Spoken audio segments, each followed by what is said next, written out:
At some point in life, everyone has an experience with stress. Today I'm going to share with you an experience I had with stress and the one thing I did that effectively managed my stress and got rid of the problems I had. Stay tuned.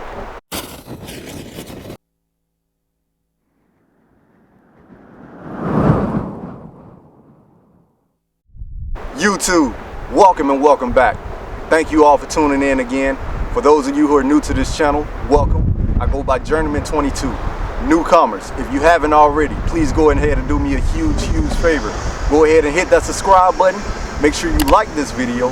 And also, if you feel you have anyone may benefit by watching this video, go ahead and share this video with them. Today I come to you from a place of serenity. We're in the beautiful island of Guam, baby. We got this beautiful landscape here going on, and just take a look at it. This is what peace looks like, because today I'm going to be sharing with you an effective way to manage stress. And one effective way I like to manage stress, I like to go look at, landscapes. I enjoy landscapes. I enjoy the outside, and this right here is probably one of the most beautiful views to me since I've been in Guam. Stress starts in the HPA, and I'm going to try not to butcher this, but the HPA stands for the hypothalamus pituitary adrenaline axis. Now, what happens with that is when your brain interprets stress or communicates stress, it triggers the HPA to activate, and in turn, the HPA produces what's called cortisol. Now, cortisol is the top producing hormone that causes stress within the body. So today we're going to be talking about an experience that I've been recently having with stress, or that I recently had with stress, and what I did to effectively manage that stress. So my experience was me getting out of the military. Now, I didn't realize the significant impact that getting out of the military caused. I know I was stressed out coming into the military, but I was unaware of how much stress I put my body through getting ready to get out of the military. So what happened was, I planned on getting out of the military. This was in the back of my mind for the last 2 years. And so when it came down to it, as time got closer, within, I guess the last 6 months, when I was within 180 days of separating, I started to develop anxiety. And I knew it was stress or anxiety because I started experiencing what's called heart palpitations, or an extreme feeling of nervousness, or irregular or skipped heartbeats is what you would call it. It would feel like I would get like this just all of a sudden intense bout of fear within me, that caused my heart to just go boom, boom. Sometimes the heart beats fast, sometimes it's a loud thud. And for me, it was a loud thud. So it actually sent me to the ER one day. I set up a doctor's appointment, but it lasted for longer than a week until I just said, hey, I can't wait until my doctor's appointment. I need to visit the ER because I really wanted to know, if it was actually stress, because at the time I didn't know if it was stress or if it was actually something going on with my heart. And, a trip to the ER ruled out anything wrong with my heart because I was placed under an EKG, and the EKG showed nothing. And actually, the day that I went to the ER, I had started to experience the heart palpitations. And once I got to the ER, the heart palpitations were gone. And the doctor said, that, hey, if there was anything wrong with your heart, it wouldn't fade away by just talking to someone. So that, triggered stress. So what happened was I was experiencing isolation. I experienced depression. I had decrease of communication. I experienced anxiety, and all of those things that led me to have the heart palpitations, or the anxiety. So one of the most effective ways that I found to eliminate the stress was I made a schedule. So I have with me my little blue book, and in this little blue book, the one thing I did that helped me effectively manage my stress was I created a schedule. I created a full day schedule. And what happened when I created the schedule is it allowed me to prioritize things throughout the day.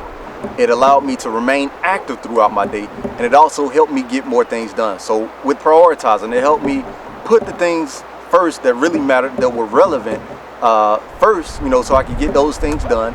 It helped me remain active by keeping a constant schedule throughout the day, because I had certain times that I did things. I had a certain time that I woke up, and it became so repetitive repetitive or so, natural to my body that I naturally started waking up without an alarm. I had a time, where I woke up in the morning where I prayed. I had a time where I brushed my teeth and washed my face. I had a time where I showered. I had a time where I made breakfast. I had a time when I put on my clothes. And I just had a constant schedule throughout the day. As you can tell, I'm going to open this up just so you can see. So actually, I don't know how good you can see that, but I had a 5:30 wake up, get out of bed, and a quick prayer, light stretching. I would wash my face at 5:35 and brush my teeth and sip on some water. I'll sip on some water to get my organs lubricated throughout the day, to get my day started. I would shower by 5:45 in the morning. By 5:55, I was out of the shower getting dressed. By 6 o'clock, I was making my breakfast. From 6 to 7, I would read an article of my choice, something that would jumpstart my day, something that I could learn from, whether it was finance or self-help or something on health. At 7:05 to 7:15, I would meditate before I went to work, because I would probably leave for work at about 7:30. So I would have maybe a good 10-minute drive to work, where I listen to music, clear my head, and get ready for the day. And from 8 o'clock until 5 o'clock, I was at work.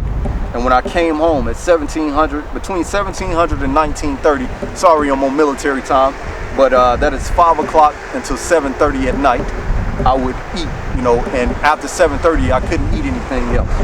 8:15, I would study, and by studying, I mean I would study my craft.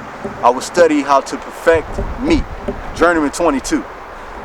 And from 1930, I would read or listen to an educational book, a book of my choosing, something educational. It didn't necessarily have to be a book. I could read something out of a magazine, I could read an article, I could read an online article, just something that would help me expand, my way of thinking, or expand my knowledge. At 2000 at 8 o'clock, I would get ready for bed by showering, washing my face again, and brushing my teeth. At 20:30, I would be back to my educational book. At 21:30, 9:30, I would do a fun read. Anything that I considered to be funny.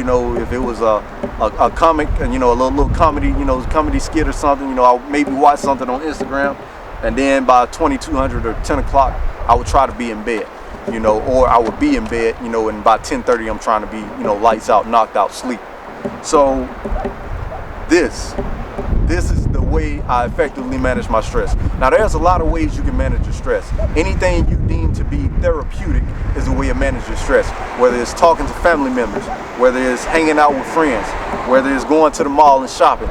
Now, don't get me this mixed up. I'm not telling you to go out and shop and spend all of your money, because I don't want you to have a argument with your significant other because you're spending all the money, and you say that, hey, Journeyman 22 told me I should go shopping. No, go shopping. Yes, you deserve to treat yourself sometimes, but don't go over your budget. Make sure you have a budget set in place and you strictly follow that budget. Exercise. Exercise is a crucial piece to relieving or eliminating or reducing stress. So make sure you get you some therapeutic exercise. You don't have to go in the gym and kill yourself every day. Exercise meaning you bike down the street.